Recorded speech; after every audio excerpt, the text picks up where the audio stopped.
All right, today this is the second half of 13.4. We are learning about using the discriminant. So somebody asked while walking out of the class yesterday when we were doing x equals negative b plus or minus the square root of b squared minus 4ac, what happens if in that quadratic formula this portion right here is negative? What's going to happen? What if that simplifies to a negative? Max. It's going to not be a real solution, not going to be a real number. It's going to be no solution. So that's what we're actually talking about today, is this little portion inside. Because that little portion inside, it has a special name. It's called the discriminant. And it tells us a lot, okay? It gives us a lot of good information without having to actually go through and solve the quadratic formula, use the quadratic formula and solve the quadratic equation. That discriminant, one more time, everybody say discriminant, is b squared minus 4ac. And we can take that from here and just, once you know that part, b squared minus 4ac, we can figure out what our a, our b, our c is, plug it in, and it's going to give us a lot of information. When b squared minus 4ac is greater than 0, that's going to mean there are two x-intercepts, or two real roots. Okay? When b squared minus 4ac is equal to 0, that's going to mean there's one real root. And when b squared minus 4ac is less than 0, meaning this whole chunk in here is less than 0, what kind of number is it going to be? Imaginary. It'll be an imaginary. It'll be a negative number under the radical, so it makes it imaginary. It will be no real roots. Okay? So when the discriminant is less than 0, we say there's no real roots. Okay, pause the recording if you want to write these notes. Or write these notes. It's not an option. All right.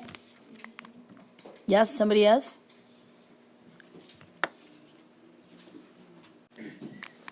Okay, so I'm going to give you an equation, and we are going to look at how the question is worded. Does it say solve the quadratic equation? No. They don't want to know what the roots are. They want to know how many. Determine the number of roots. And roots are our x-intercepts. So let me go back right here. Now what this means is when b squared minus 4ac is greater than 0, this means when you are on the x-axis, it is crossing the x-axis 2 times. When you have one real root, it means the parabola is sitting on the x-axis. And when you have no real roots, it means it never crosses the x-axis. Okay? Can I erase it? Okay. So what we want to know now is how many roots this quadratic equation has. So we're going to use our discriminant. We figure out what's our a, what's our b, what's our c. And then we plug it into our discriminant. So my b is negative 5 squared minus 4 times 2 times 3. Negative 5 squared is 25 minus 12 times 2 is 24. So it's 25 minus 24 is equal to 1. So how many solutions will it have? Two. It has 2 real roots. Not because the answer is 1.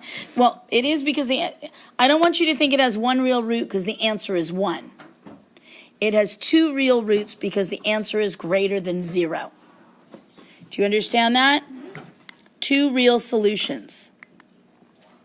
Okay, questions? Okay, you're going to try the next one. Go. Pause the recording. Figure out your A, B, and C. Substitute in. So what am I doing, Nicole? Help me through this. Step 1. You find your A, B, and C. Which And my A is? -1. My B is? 4. And my C is? -7. Good. Okay, and then You plug it in, so it's substitute in 4 squared. minus 4 times the quantity of -1 times the quantity of -7. Good. I got 16 minus 28, which is equal to -12. Good. And so what does this mean when my solution is -12? Nicole? The question is, how many x-intercepts? If the discriminant is less than 0, go back to your notes. How many x-intercepts will there be? Brianne? No real roots. So, Nicole, go back. Go back to your notes right here. The solution was what? -12, right? Which category does it fit into? This, or this?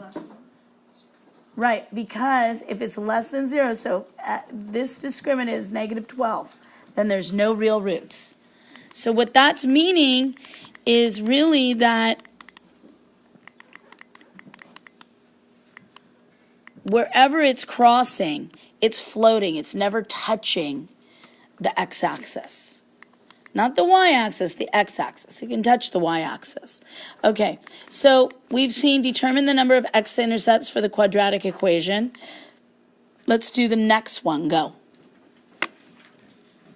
Pause the recording.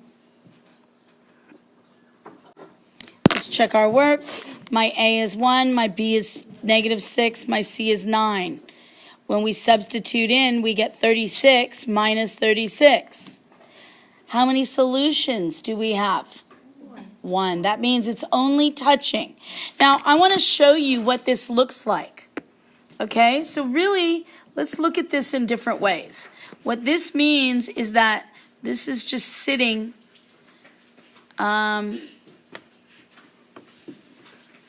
sitting right there on the x-axis. If I were to solve this, and do x equals negative b, -6 plus or minus the square root of -6 squared minus 4 times a times 9 all over 2a. X equals 6 plus or minus, plus or minus 36 minus 36 all over 2. So x equals 6 plus or minus, what is that, guys? What happened in there? 0. It equals 0 all over 2. We don't need to do plus or minus 0. It's still going to be 6 over 2. So do you see why there's only one solution? Yes. Okay?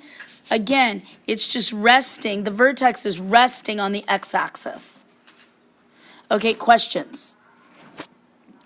But we do have to make sure that we're just really paying attention to the question they're asking. Are they asking us to use the discriminant? Are they looking for the discriminant? Are they looking for numbers of solutions? Or are they asking us to find the solutions? What are the solutions? All right, so now we've got a little matching game. So typical type of standardized test where you have to match the graph. So use your discriminant and match, 1, 2, and 3. Go.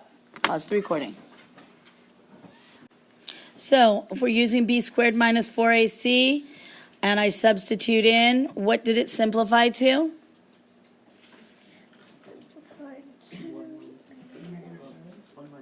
Which is? -7. So which graph goes with it? B, the one that's floating. No real roots. Okay? And then we do number 2 when I do the discriminant. And it comes to 1 plus 8 is 9. Which graph goes with it? C. C, because it's crossing twice. 2 real roots.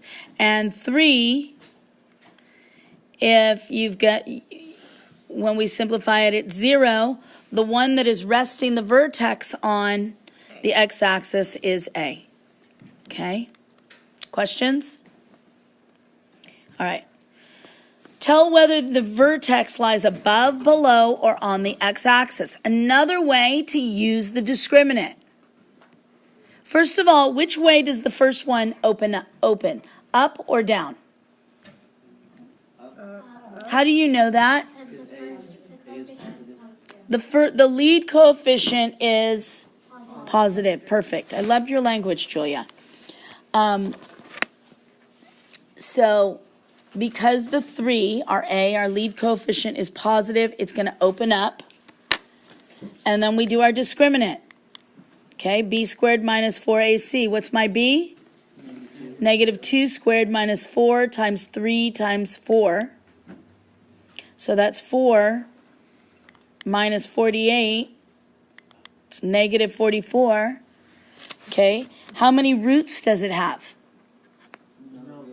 No real roots. So if it has no real roots and it opens up, I'm going to draw what's happening. I'm going to draw what's happening.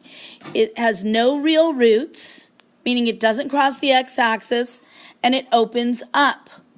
So it's something like this. So tell me, does the vertex lie above, below, or on the x-axis?